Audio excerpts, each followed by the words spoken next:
segundo minha intensa expectativa e esperança de que em nada serei decepcionado. Pelo contrário, com toda a ousadia, tanto agora como sempre, Cristo será engrandecido no meu corpo, seja pela vida, seja pela morte. Pois para mim o viver é Cristo e o morrer é lucro. Mas se o viver no corpo resulta para mim em fruto do meu trabalho, não sei então o que escolher. Versículo 23. Sinto-me, porém, impressionado de ambos os lados, tendo desejo de partir e estar com Cristo, pois isso é muito melhor. Bem, irmãos, eu queria que você ficasse bem atento com relação a essa palavra, porque eu, na verdade, tinha preparado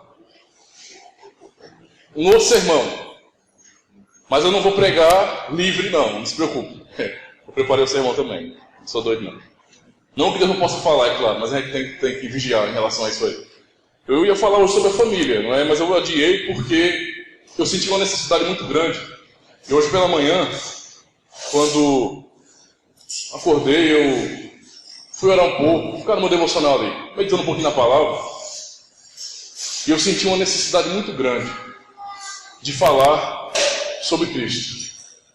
Não que a gente não fale sobre Cristo, tudo que a gente, todo tema, toda tônica bíblica sempre converge para Cristo. Mas eu quero falar justamente, não é, sobre a questão de entendermos que tudo tem que ser para Ele. E eu sei que a gente está acostumado com a questão da glória de Deus, e a gente já entende isso até. Acaba passando desapercebido, a gente não entende a profundidade que isso representa. Por isso, baseado nesse texto aqui de Apóstolo Paulo, eu queria que nós viéssemos fazer uma meditação breve com relação a isso aí. Eu tenho dito algumas vezes, irmãos, que a maior luta do ser humano, de cada ser humano, é uma corrida atrás de si mesmo. É uma corrida para achar a sua própria identidade. Sabe essa situação que as pessoas vivem muitas vezes e tem aquele buraco no peito, aquela angústia que é inexplicável, que psicólogo nenhum vai conseguir resolver, que nenhum psiquiatra vai resolver, que ninguém, não é, que o conhecimento, o desfrutar dos prazeres mundanos não preenche, não faz diferença alguma, e a pessoa tem que o tempo todo estar fazendo aquilo de novo, porque não basta. A pessoa não consegue ser saciada. Esse vazio existencial, toda essa luta que o ser humano comum tem, é em prol de achar quem ele mesmo é. As pessoas estão em busca de sua própria identidade. É isso que motiva as pessoas a continuarem buscando alguma coisa, porque elas não sabem quem são. E elas tentam se encontrar nas mais diversas situações. Então toda a prática que você vê aí, todo o modismo, tudo aquilo que você vê no mundo hoje, na verdade é apenas algo, tá certo, que está no mundo. E as pessoas agem assim, buscando, e aquilo que é oferecido, elas buscam, justamente tentando se encontrar naquilo. Há pessoas que para se encontrar, vão se prostituir. Outras para se encontrar porque não suporta mais a loucura deste mundo, ou se sente pressionada demais, vai para as drogas, vai para o álcool. As pessoas estão cheias de motivações. Nenhuma delas, é claro, é justificável diante de Deus. Isso é um fato. Todavia, todas elas têm explicação. Não é justificável, mas tem explicação. A motivação real de tudo isso aí é a busca pela própria identidade. A busca pela paz verdadeira. Por alegria, satisfação. Para dizer bem assim, eu estou satisfeito, meu coração está em paz, eu me sinto completo. É isso que as pessoas buscam, elas não conseguem encontrar neste mundo de maneira nenhuma. Mas quando nós olhamos para esse texto aqui, e esse é um dos textos apenas, não é? Que Paulo ou outros apóstolos trabalham dessa forma, ensinando aquilo que eles sentiam verdadeiramente com relação ao Senhor, com relação ao Evangelho. Quando nós olhamos para essas declarações de Paulo, nós percebemos que ele está disposto, por exemplo aqui, naquele período, ele estava disposto a levar a sua fé em Cristo até as últimas consequências. E ele trabalha de um jeito aqui, que quando ele fala, ele usa essa frase aqui, para esses cristãos de Filipos aqui, cara, para mim, viver é Cristo, morrer é lucro. Tipo, viver ou morrer é apenas um detalhe. E é justamente tentar entender essa realidade e essa bendita frase, esse bendito texto que nós vamos fazer hoje. Por isso eu peço que você fique bem atento, porque é necessário para a nossa reflexão. Primeira questão importante, no verso 20, o que nós lemos aqui. O que Paulo deixa claro, muito claro, é que ele fala na parte B do verso 20. Pelo contrário, com toda a ousadia, tanto agora como sempre, Cristo será engrandecido no meu corpo, quer seja pela vida, quer seja pela morte. Tanto faz. Paulo aqui, ele expressa o desejo do coração dele, o propósito dele naquela existência. Ele revela ali o que ele tanto queria. Entenda a questão? E ele deixa claro o seu propósito. Eu falei no início que nós estamos acostumados com a ideia de que nós nascemos, fomos criados e tudo que existe é para a glória de Deus. E quem gosta de estudar um pouquinho mais de Bíblia vai entender que tudo no final vai contribuir, tudo vai glorificar o nome do Senhor. Tudo, tudo. O próprio inferno, como nós já pregamos aqui sobre o inferno, a própria existência do inferno glorifica o nome de Deus, porque lá no inferno Deus manifestará o seu poder de destruição contra o pecado, contra o mal. E isso é glória para Ele. Então tudo vai glorificar o nome do Senhor. Nós estamos acostumados a entender isso de maneira, sabe, assim, vazia. Eu entendo, simplesmente eu entendo. Mas entende em teoria. Entende porque leu alguma coisa, porque leu algum material, porque viu alguma referência bíblica. Entende apenas assim. Não sente isso. Não entende o que isso é verdadeiramente. E é isso que nós temos que, sabe, buscar, entender. A luta do mundo hoje é para buscar a sua própria identidade. Mas Paulo fala como alguém que tem uma identidade. Paulo não fala como alguém que está à procura de alguma coisa. Não, ele fala como alguém que se encontrou. Como alguém que encontrou aquilo que é melhor. De tal forma que aquele melhor que eu encontrei, sabe, é suficiente, absolutamente, para me suprir de maneira completa. A ponto de eu dizer que eu não preciso de mais nada. É isso que ele fala quando ele diz: eu estou disposto a engrandecer o nome de Cristo no meu corpo, quer seja pela vida, quer seja pela morte. A morte para mim, ou a vida para mim, tem sido um detalhe, porque viver para mim é Cristo e morrer é lucro. Eu sou completo. Essa é a mensagem de Paulo aqui. E nós não percebemos isso apenas nessa carta, mas em diversas cartas. Não é? Há essa tônica de entender o propósito da glória de Deus. É o mesmo Paulo que aos Coríntios, capítulo 10, versículo 31, explica, dá uma base para a igreja, um princípio maravilhoso. Quer comais, quer bebais, ou façais qualquer outra coisa, fazem tudo para a glória de Deus, mostrando que tudo, até as coisas mais simples de nossa vida, as coisas mais comuns, tem que ser para a glória de Deus.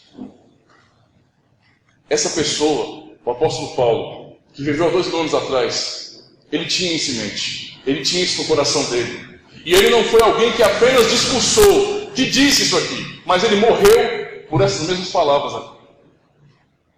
Ele disse de maneira clara, para mim viver é Cristo e morrer é lucro. E ele mesmo morreu, padeceu, sobre Nero, ainda no primeiro século da igreja, imperador romano. Então ele não era alguém que falava simplesmente, ele não era alguém que estava simplesmente anunciando uma nova religião. Não se tratava de algo religioso simplesmente, mas era algo verdadeiro, era baseado em uma experiência profunda. Não dá para, entregar a vida por Deus sem o conhecer intrinsecamente. Entender doutrina, entender verdades da Escritura, tá certo? É essencial, é importante e nos norteia. Mas se eu não tiver uma experiência profunda, uma conversão verdadeira, for tocado de fato por Deus, acaba que tudo que eu aprendi fica algo vazio. Simplesmente vazio e não serve para nada. Não produz nada. Não nos dá motivações reais. Nós conhecemos muita doutrina, muita teologia, e há um mundaréu de cristãos que buscam isso hoje, e isso é bom, é nobre. Todavia, sem essa experiência maravilhosa com Deus, de realmente crer nele, não é só saber, é crer nele. Não é só ter ouvido aquilo que foi ensinado, mas é crer com todo o coração e amá-lo. Sem essa experiência real, meu amigo, fica difícil. Não dá para ir à frente. Se não for porque eu conheço Jesus pessoalmente aqui, ele é meu amigo verdadeiro. Eu amo ele. Ele para mim não é alguém imaginário, não é. Ele não é uma doutrina. Ele é um ser vivo. É o Deus Todo-Poderoso e eu amo. E eu sei que ele está comigo, eu sei que ele me assiste. E ele é meu amigo verdadeiro, é meu irmão, é meu Deus. É o que ele é e eu creio nisso. De tal forma que eu sei que ele está aqui por meio do Santo Espírito. Que ele habita no seio da igreja. E isso é algo verdadeiro, então eu não finjo ou não forço orações. Eu não fico, para dar uma de religioso, eu faço orações bonitas para as pessoas acreditarem que eu acredito. Não, eu acredito de verdade. É a verdade para a minha vida. Sem essa experiência real, meu amigo, não passa de conhecimento humano. Apesar de ser doutrina, mas é algo vazio. Apesar de ser aquilo que nós vemos na Bíblia, é algo vazio. Eu não sei se você já teve isso, mas eu não sei se você não teve, você não sabe como é maravilhoso. E eu quero explicar para você isso aqui. Ter êxtases, entenda o que eu estou dizendo, não é entrar no frenesi, é ter êxtases quando você olha, quando você lê a palavra de Deus e você percebe ali, naquela simples leitura sua, Deus falando com você. E você percebe que Ele é real.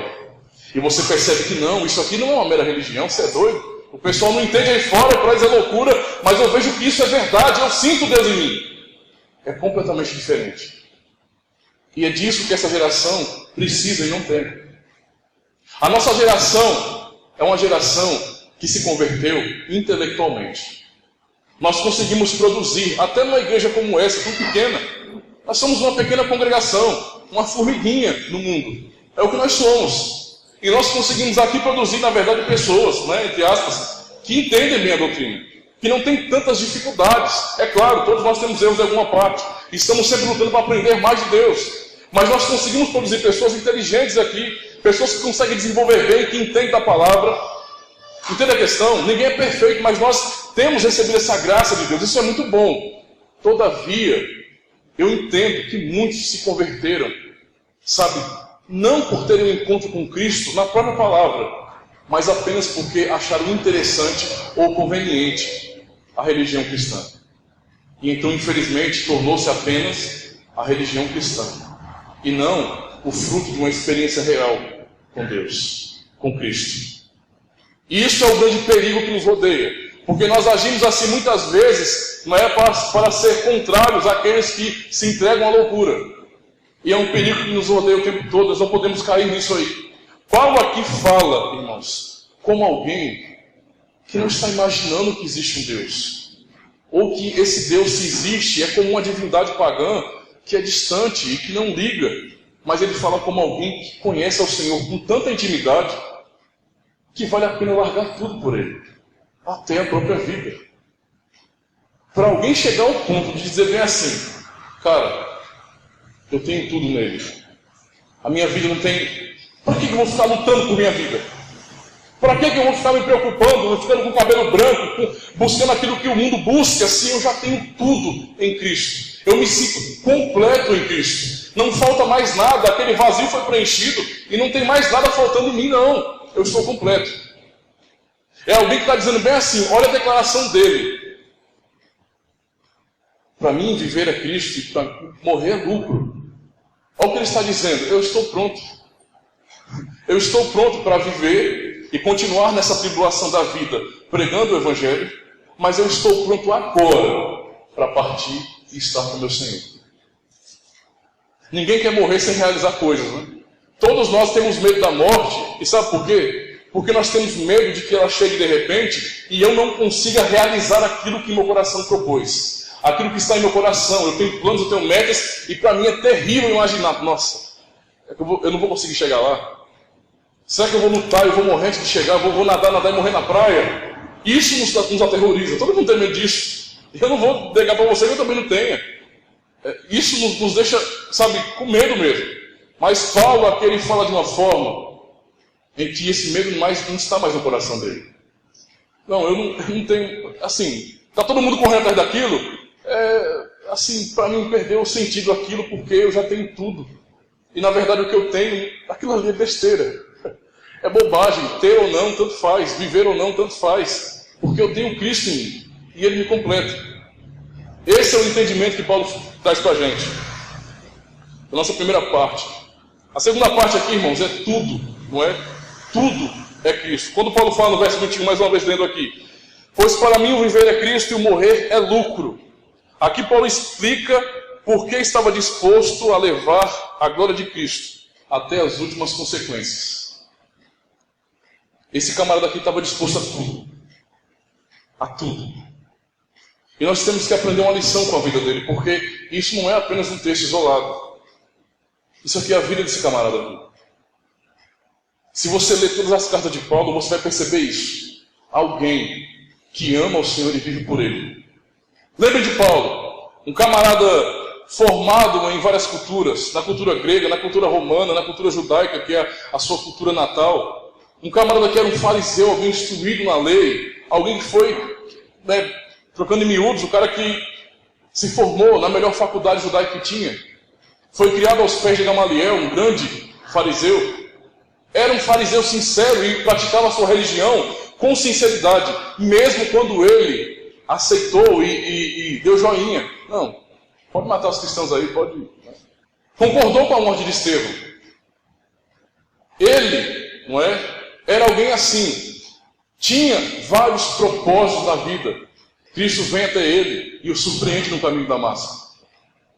E então Cristo fala com ele. E quando Paulo ouve a voz do Senhor, quando Cristo fala com ele, Saulo, Saulo, por que me persegues? Duro é para ti recalcitrar contra os aguilhões. Sabe? Por que você me persegues? A resposta de Paulo é: eis-me aqui, Senhor. E a partir dali, a vida do cara muda completamente. Era um camarada que estava disposto a matar aqueles, não é? A prender aqueles que pronunciavam o nome do Senhor Jesus, que pregavam o nome de Cristo. Mas agora não. Ele vai se transformar em alguém que vai ser morto por Cristo. Para ele, então, tudo é Cristo. Ele viveu assim. Foi um processo longo na vida dele. Uma dedicação a fazer a obra de Deus. Irmãos, foram muitas igrejas que Paulo implantou. Muitas. Indo a pé, como ele mesmo cansa de falar. Em Filipenses, no capítulo 4 mesmo. Ele sabe o que é passar fome, necessidade, como sabe o que é ter fartura. Ele sabe muito bem o que é estar aqui, né, e congregar com os irmãos e se alegrar, mas daqui no outro dia ele tem que sair correndo para não ser morto. Ele sabe de tudo isso. E finaliza dizendo que pode todas as coisas naquele que o fortalece. É alguém que viveu com intensidade, não a vida deste mundo, mas a vida proposta por Cristo. É isso que nós enxergamos a vida deste homem. Essa declaração aqui tem que estar em nossos corações e nós temos que entender a realidade do que é conhecer a Jesus e buscar ao Senhor, em ser marcado com Ele também, como Ele foi. Marcados por Cristo, para que a nossa vida possa, sabe, expressar Jesus.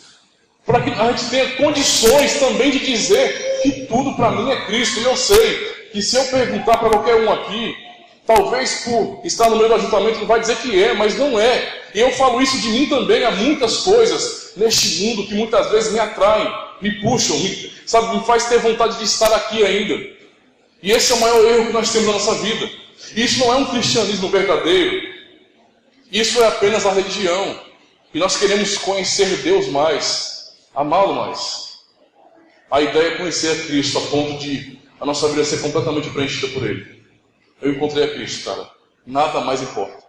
Eu encontrei a Cristo. Tanto faz como tanto fez. A minha vida é para Ele. Se eu vivo é por Ele. Se eu vou trabalhar, se eu vou ir para uma faculdade, se eu vou me formar em alguma coisa, como se eu for vender flauta, se eu for vender chinelo, não sei. Qualquer coisa que Ele tenha para mim, eu vou fazer para Ele. Porque para mim tudo é Ele.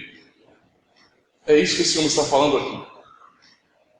Ele tem propriedade para falar, ele tem autoridade para falar, moral para falar. Deus está falando-nos através do que ele escreveu. Essa é a grande realidade. Tudo é Cristo, não é? E ele estava completamente disposto. Aí eu pergunto para você, mas espera aí. Paulo era um cara comum, pô. Ele não é Jesus, não é? Ele não está tentando ser Jesus aqui, ele era um cara comum, como nós. Ele cresceu no meio de uma cultura, ele recebeu cosmovisões, ele recebeu tudo que geralmente nós recebemos em uma sociedade. Era uma pessoa normal. E como é que uma pessoa normal, e eu o julgando a partir da minha própria vida, do meu próprio coração, que tem anseios do mundo, que tem vontades do mundo, que tem projetos, que tem tudo, consegue ser desse jeito? Como ser desse jeito? Será que Paulo não era louco? Porque às vezes isso parece uma coisa insana. Quem age assim, às vezes, na nossa cabeça, né, são pessoas que perderam a razão. Né? O cara ficou doido, então para ele nada importa. Ele anda ali com a barba desse tamanho, com o cabelo grandão, fedendo, não toma banho há 3 meses, e não está nem aí, se incomoda alguém, ficou doido. A gente conhece pessoas assim. Se você for numa cidade grande, você vai ver gente sentando no ônibus e é uma maravilha. olhar para isso, para essa declaração de Paulo, sendo sinceros, parece uma coisa insana. Porque ele está dizendo aqui literalmente que não, olha, entendeu? Eu estou vivo agora. Mas se eu morrer, glória a Deus. Se eu viver, glória a Deus. Eu estou feliz, independente se eu vou viver ou eu vou morrer. Eu não preciso de mais nada que me torne feliz. Eu não estou esperando alguma coisa. Eu não estou à espera de um milagre. Eu já tenho um milagre na minha vida. E isso aqui é o que ele está dizendo. Ele está demonstrando isso. Eu tenho Cristo em mim, eu me sinto cuidado por Ele. Eu me sinto tudo nele. Tudo é Ele. Ele não fala simplesmente que o viver para Ele é para Cristo, mas ele fala que o viver para Ele é Cristo. E o morrer para Ele é lucro, é vantajoso. Se eu viver nessa terra, meu amigo, vai ser tudo direcionado para Ele. E eu estou feliz com isso, eu estou satisfeito nele. E é isso que é a fonte da minha alegria, da minha felicidade. E se eu morrer agora, melhor ainda, porque eu vou estar justamente com Ele, literalmente. Essa é a melhor coisa de todas. Essa é a expressão dele. Mas Paulo não está sozinho nessas. Paulo não é louco. Não, mas pastor, não é só Paulo que fala isso. Não, não é só Paulo que fala isso. Tem outros malucos aqui na Bíblia também. Abra aí em 1 Pedro. Primeira carta de Pedro, só passar um pouquinho aí. E versículo 17. Vamos ler do 16, porque aí Pedro dá um testemunho aqui legal pra gente. Apóstolo Pedro aí vai falar algo também, sabe, maravilhoso. Pedro vai lembrar de uma experiência maravilhosa que ele teve com Deus aqui, com Jesus. Amém? Vamos ler do 16 em diante, vamos lá, para ficar melhor. Porque não seguimos fábulas engenhosas quando vos fizemos conhecer o poder e a vinda de nosso Senhor Jesus Cristo, pois somos testemunhas oculares de sua majestade. Verso 17, porque ele recebeu honra e glória de Deus Pai, quando pela glória majestosa a seguinte voz lhe foi dirigida: este é meu filho amado, em quem me agrado, ou em quem me comprazo. Ora, de que episódio Pedro está lembrando aqui?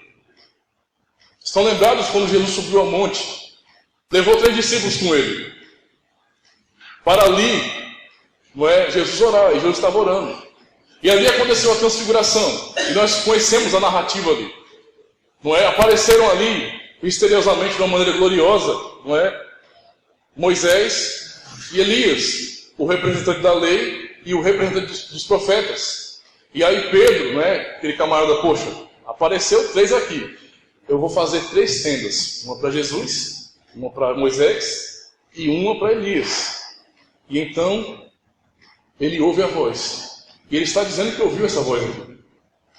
O verso 18 ele diz que ouviu a voz.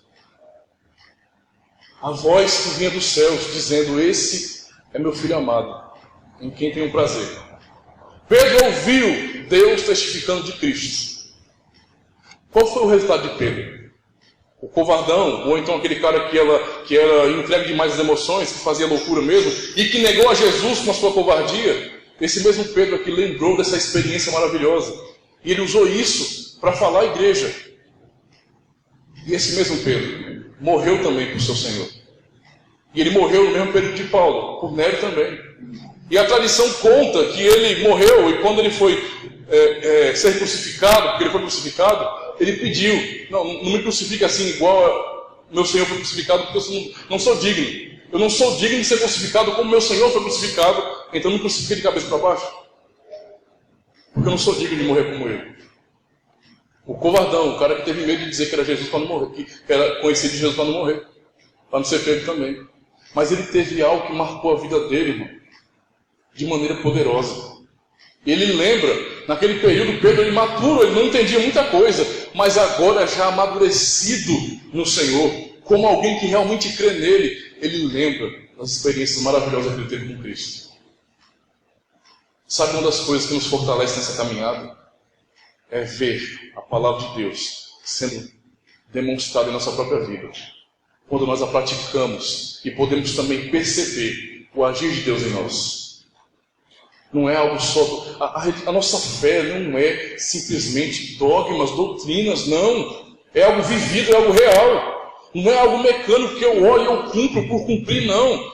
Tem que ser algo verdadeiro, de coração. Eu tenho que desejar aquilo, eu tenho que amar de maneira poderosa aquilo. Como se não houvesse nada mais importante, porque não há de fato. Então não é só conhecer alguma coisa, não é só conhecer. É mais prazeroso estar com, de repente, um irmão que não tem tanto conhecimento bíblico, não estuda tanto, mas é alguém que na sua simplicidade, no pouquinho que conhece, para ele é o suficiente, para ele se deleitar diante de Deus, para ele se humilhar diante de Deus, para ele perceber os seus próprios erros e pedir perdão a Deus e chorar diante de Deus arrependido, por lembrar do que o Senhor tem feito em sua vida. Há pessoas assim, irmãos. E nós muitas vezes agimos como se estivéssemos o rei da barriga, não é? Nós conhecemos e às vezes simplesmente querer conhecer por conhecer, sem um propósito maior de conhecer ao nosso Jesus de maneira melhor, é que nos torna pessoas frias, secas, sem propósito algum. Eu pergunto a vocês e respondo a vocês mesmos. Eu já perguntei isso, mas é normal cristãos hoje chorarem os seus próprios pecados? É normal você se sentir constrangido agora pela palavra? Não é. Não é. O que acontece é que a verdade é pregada, o evangelho é ensinado. Há um dedo que sai da Bíblia e aponta diretamente ao nosso coração e diz: estamos pecando, vocês estão pecando. Nós não nos arrependemos. Nós ouvimos e dizemos: entendemos. Nós entendemos. Eu entendi, pastor. Não, fez todo sentido na minha cabeça. Não é porque... tá certo. Faz parte daquela doutrina lá. Eu entendi. Mas não se sente tocado por isso. O coração não arde por saber que essa é a verdade e essa verdade nos acusa. Falta de ter experiência real com Deus. É falta. O tema desse sermão é por Cristo. É tudo por Cristo. Mas eu não consigo entregar tudo a Cristo enquanto eu não sentir o verdadeiro. E não como algo místico, maluco, no monte, voando, não. Olhando para a palavra e sendo impactado por ela. E conhecendo Deus aqui na palavra, na minha oração. Falando com meu Pai e Ele se revelando a mim. E eu me sentir profundamente tocado por isso. É isso que produz mudança na sua vida. A fé não é algo simplesmente intelectual. A fé é algo lógico também, porque a fé é um conjunto de doutrinas. Mas a fé também é algo sentimental, irmãos. A fé também toca o nosso sentimento. Nós sentimos. Entenda a questão?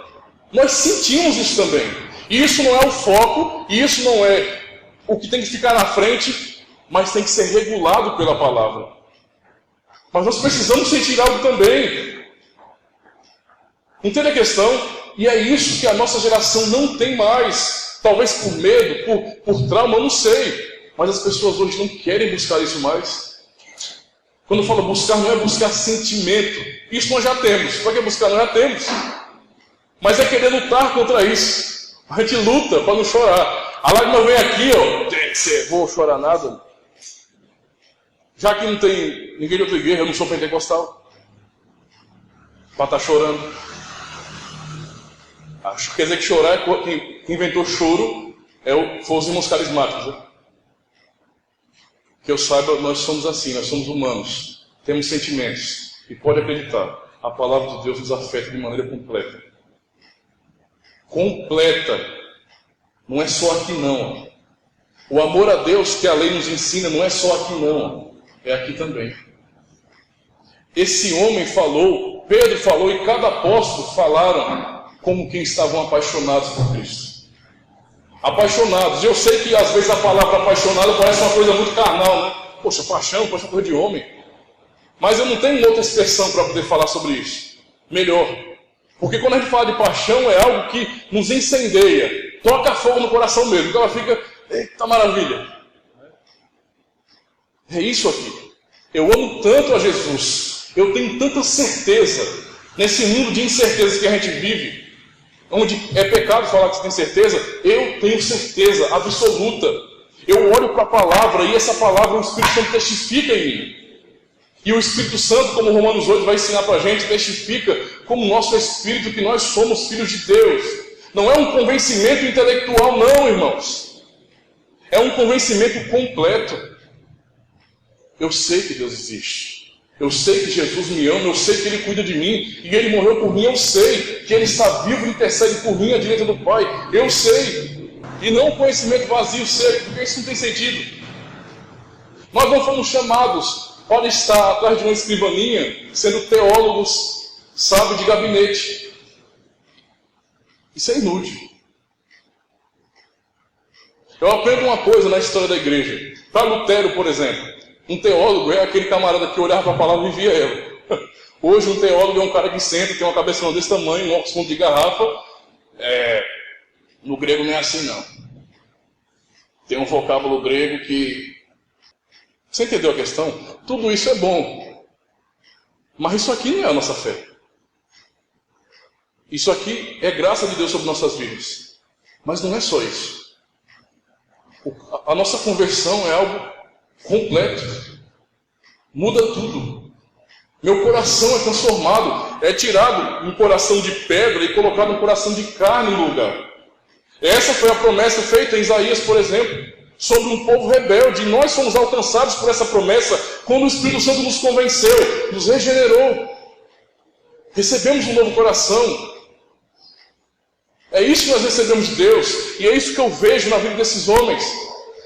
Pedro e Paulo, então, mas só são dois. Eles eram loucos. Todos os apóstolos foram até o fim, até as últimas consequências. O único apóstolo que a gente conhece que não morreu de morte matada, como diz o povo, foi o apóstolo João, que até tentaram colocar ele, segundo a história, em um caldeirão fervente, né, com óleo. Imagina, jogou o velho lá dentro né? Vamos fazer uma empada de apóstolo aqui. Botou o cara no óleo e nada do óleo queimar. Um milagre ali, né? Aí botaram o camarada para ele de plástico para ficar aprisionado com um monte de gente doida. E lá ele recebeu a visão do Apocalipse. Todos eles passaram por isso e eles não arredaram o pé. E a pergunta que nós temos que fazer é essa, irmãos. Espera aí. Ou eles são loucos, ou tem alguma coisa errada com o nosso cristianismo. A Bíblia não mudou, mudou? Ou eles são loucos, ou Jesus mudou, ou Deus não é Deus, ou nós é que estamos errados em nosso cristianismo. Tem alguma coisa errada, pelo amor de Deus. Essa dureza de coração de não querer se entregar a Cristo e fazer tudo por Ele. Tudo para a gente é difícil, tudo para a gente é sacrificioso. Tudo que se pede, a coisa mais simples do mundo, para a gente é a coisa mais difícil.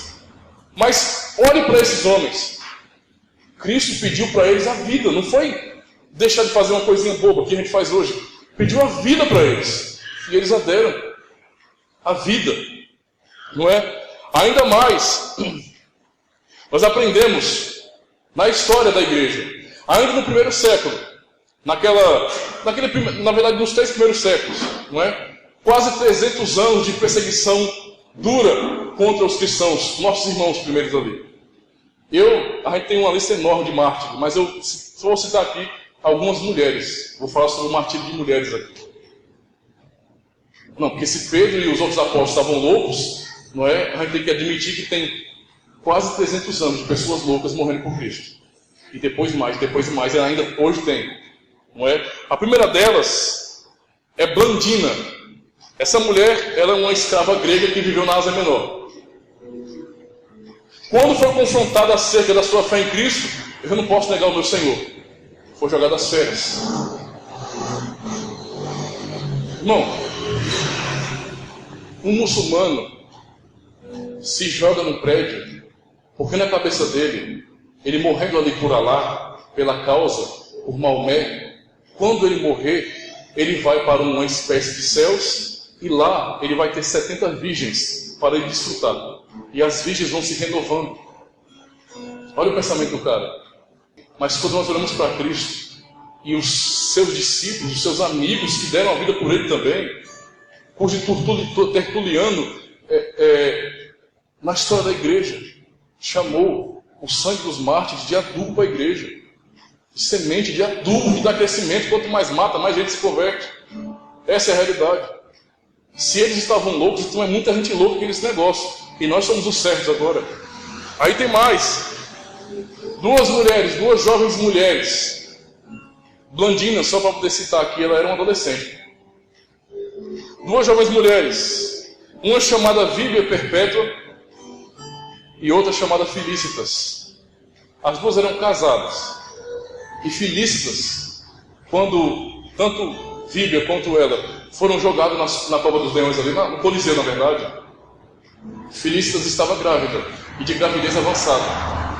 Elas não arregaram, elas não negaram a Jesus para escapar daquilo ali. Presta atenção. Felícitas tinha... Não, uma pessoa normal tem todos os motivos humanos para desistir ali, não tem? Natural, quem quer morrer? Felícitas também tinha, mas ela tinha um motivo a mais. Ela estava grávida, estava perto de ter o seu bebê. E ela poderia ter dito, não, olha, não, é o seguinte, eu não vou. Desculpa aí, Víbia, vai sozinha, glorifica a Deus ali. Eu não posso glorificar a Deus agora não, porque, né, poxa, eu vou ter um filho, não vai nem ter direito de nascer, olha. Que coisa terrível. Mas ela não fugiu disso. Ela não fugiu disso, e ambas foram jogadas às feras. É o que a nossa história, construída com sangue, revela. Eles não eram loucos. Ainda uma viúva chamada Julieta. E tantas outras pessoas. Existe uma também chamada Eulália, com 13 anos de idade. 13 anos de idade. Nega Jesus, eu não posso. Ela repetia inúmeras vezes que ela era cristã, como santos fazia também. Nega Jesus, você só tem 13 anos de idade, você tem toda a vida pela frente. É tudo que você precisa dizer que não crê em Jesus, que não tem compromisso com essa igreja, com esses cristãos aí, e você está livre para voltar para sua casa, para estudar, para fazer o que você quer, sabe? Para fazer as suas vontades. Eu não posso negar o meu Senhor. E foi para a morte também. E a nossa história foi construída assim. Por isso que eu digo, de duas uma, ou eles eram loucos, ou nós é que somos loucos. Não dá para ser igual. Porque olha a diferença da coisa. Eu sei que a gente vai dar um nome para isso, é a graça martírica de Deus. Irmãos, tudo que a gente faz é pela graça de Deus. Mas hoje, o que é que Deus nos pede? Obedeça a minha palavra. Obedeça a minha palavra, e nós saímos do culto, fingindo que nunca ouvimos nada. Obedeça a minha palavra. Ah, não, pastor, isso já é demais também. Pastor, está virando legalista agora? Pastor, não, isso é exagero. Pastor, século XXI não dá para a gente não. Não dá, isso aí não tem sentido.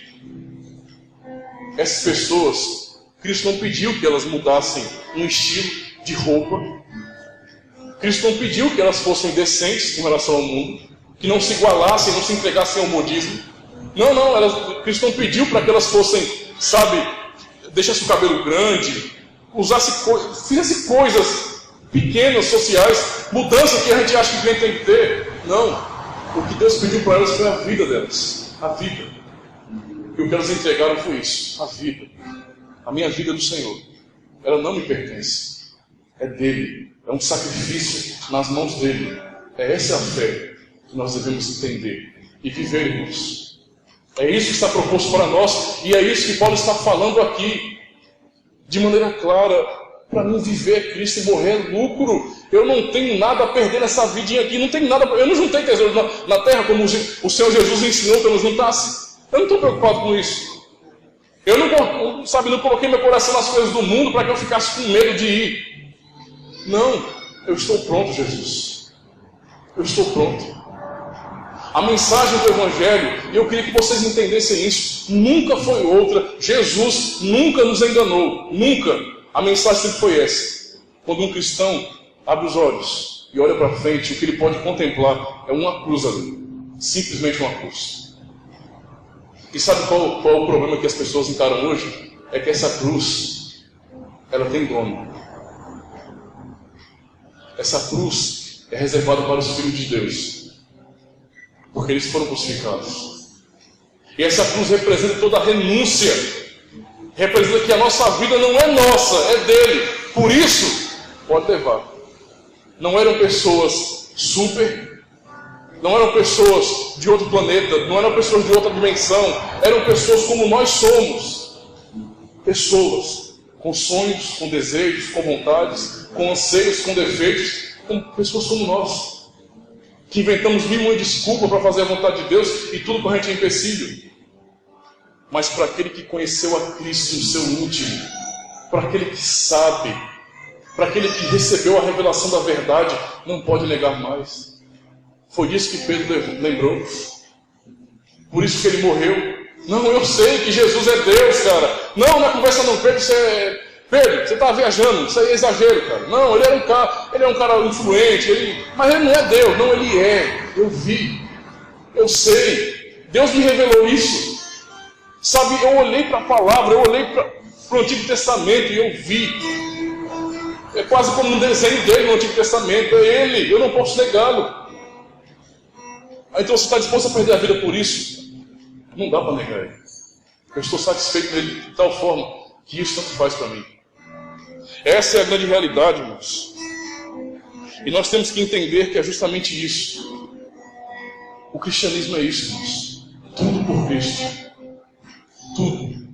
Absolutamente tudo por Cristo. Qualquer coisa, qualquer pessoa, pastor, pregador, qualquer mensagem que venha dizer que não é assim, irmão, que seja anátema. Porque não é a mensagem do Evangelho. Cristo derramou o seu sangue. E os seus discípulos, ele fala em João 15 de maneira muito linda, que ninguém tem maior amor do que esse, de alguém dar a vida pelos seus amigos. Naquela hora os amigos fugiram, mas ele, sendo amigo, deu a vida pelos seus amigos.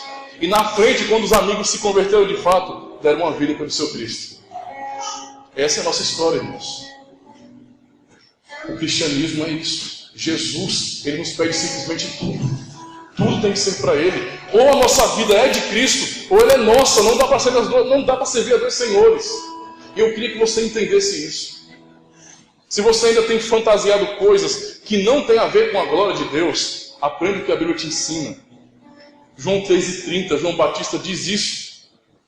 Importa que eu diminua e que Ele cresça. E que Ele cresça.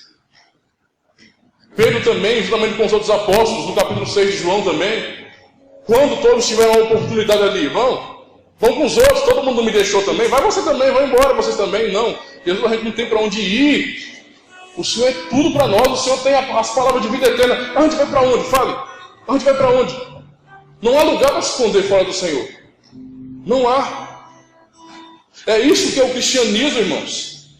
Eu queria que você entendesse isso, que se essa verdade não estiver aqui no meu coração, de maneira verdadeira, se não dominar a minha mente, o meu coração, todo o meu ser, eu não poderei nunca nessa vida viver o Evangelho. E eu jamais poderei fazer a diferença ou ser um referencial para alguém. Eu vou ser apenas mais um membro de uma igreja evangélica. E isso é muito pobre, irmãos. Pobre. Isso não tem valor eterno. O que eu estou falando aqui é sobre algo que tem valor eterno. É sobre Jesus. É sobre o encontro verdadeiro com Ele. Talvez vocês mais velhos já tiveram alguma coisa. Eu lembro de coisas que Deus fez na minha vida, ainda no tempo da ignorância nossa. Mas Deus, por graça e por misericórdia, nos deu coisas maravilhosas. E que eu sei que essa geração de hoje não tem ideia do que é isso. Absolutamente não tem ideia do que é isso. Um cristão que não sabe. Um cristão, eu queria que você entendesse isso, para encerrar aqui. Um crente.